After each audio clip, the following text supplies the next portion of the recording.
মধ্যপ্রাচ্যের অত্যন্ত গুরুত্বপূর্ণ সামুদ্রিক পথ হরমুজ প্রণালীতে উত্তেজনার ছায়া।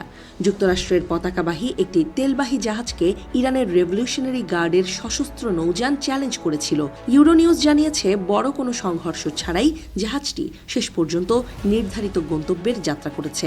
ব্রিটিশ সামুদ্রিক নিরাপত্তা সংস্থা ভ্যানগার্ড টেক জানিয়েছে, স্টেনা ইম্পারেটিভ নামের ওই ট্যাঙ্কারটি ওমান উপকূল থেকে প্রায় ৩০ কিলোমিটার উত্তরে হরমুজ প্রণালী অতিক্রম করার সময় ইরানের রেভলিউশনারি গার্ডের ৬টি ছোট সশস্ত্র নৌযান ঘিরে ফেলে। নৌযানগুলো জোড়ায় জোড়ায় ট্যাঙ্কারটির কাছে আসে এবং রেডিও যোগাযোগের মাধ্যমে সেটিকে থামার নির্দেশ দেয়। যুক্তরাষ্ট্রের মেরিটাইম ট্রেড অপারেশনস বা ইউকেএমটিও জানিয়েছে, ট্যাঙ্কারটি রেডিও বার্তায় সাড়া না দিয়ে নির্ধারিত পথেই এগিয়ে যায়। পরে যুক্তরাষ্ট্রের একটি যুদ্ধজাহাজ ট্যাঙ্কারটির সঙ্গে যুক্ত হয়ে এটিকে নিরাপত্তা প্রদান করে। পুরো ঘটনায় কোনো গোলাগুলি হয়নি, কোনো ক্ষয়ক্ষতির খবরও পাওয়া যায়নি। অন্যদিকে ইরান এই ঘটনার ভিন্ন ব্যাখ্যা দিয়েছে। দেশটির আধা সরকারি সংবাদ সংস্থা ফার্সের বরাতে বলা হয়েছে, সংশ্লিষ্ট জাহাজটি প্রয়োজনীয় অনুমতি ছাড়া ইরানের জলসীমায় প্রবেশ করেছিল। ইরানি কর্মকর্তারা দাবি করেছেন, জাহাজটিকে সতর্ক করা হয় এবং পরে সেটি কোনো সংঘাত ছাড়াই এলাকা ত্যাগ করে। বিশ্লেষকরা বলছেন, এই ঘটনা আপাত দৃষ্টিতে ছোট হলেও এর তাৎপর্য অনেক বড়। কারণ হরমুজ প্রণালী দিয়ে প্রতিদিন বিশ্বের মোট তেল পরিবহনের একটি বড় অংশ যায়। এই পথটিতে যে কোনো ধরনের অস্থিরতা সরাসরি বৈশ্বিক জ্বালানি বাজারে প্রভাব ফেলতে পারে। ইরান ও যুক্তরাষ্ট্রের মধ্যে উত্তেজনা দ্রুত বাড়ছে।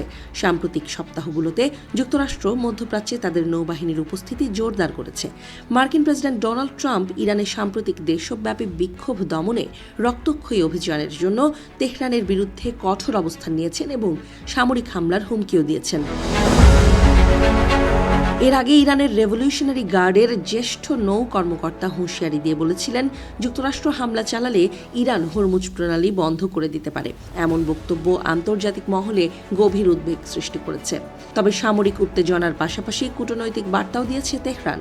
ইরানের প্রেসিডেন্ট মাসুদ পেজেশকিয়ান জানিয়েছেন, তিনি দেশটির পররাষ্ট্রমন্ত্রীকে যুক্তরাষ্ট্রের সঙ্গে ন্যায্য ও সমতাভিত্তিক আলোচনার উদ্যোগ নিতে নির্দেশ দিয়েছেন। আলোচনার অন্যতম বিষয় হিসেবে ইরানের পারমাণবিক কর্মসূচির কথাও উঠে এসেছে। গত বছর ইসরায়েল ও ইরানের মধ্যে ১২ দিনের সংঘাতের পর যুক্তরাষ্ট্র ইরানের কয়েকটি পারমাণবিক স্থাপনায় হামলা চালায়। বিশেষ করে ফোর্দোতে অবস্থিত ভূগর্ভস্থ পারমাণবিক স্থাপনাটি ছিল সেই হামলার প্রধান লক্ষ্য। হরমুজ প্রণালীর সাম্প্রতিক এই ঘটনা বড় ধরনের সংঘর্ষের রূপ না নিলেও স্পষ্ট করে দিয়েছে, অঞ্চলটি এখনও অত্যন্ত স্পর্শকাতর। ছোট একটি ভুল সিদ্ধান্তেও যে বড় আন্তর্জাতিক সংকট ডেকে আনতে পারে, তা নতুন করে মনে করিয়ে দিল এই ঘটনা।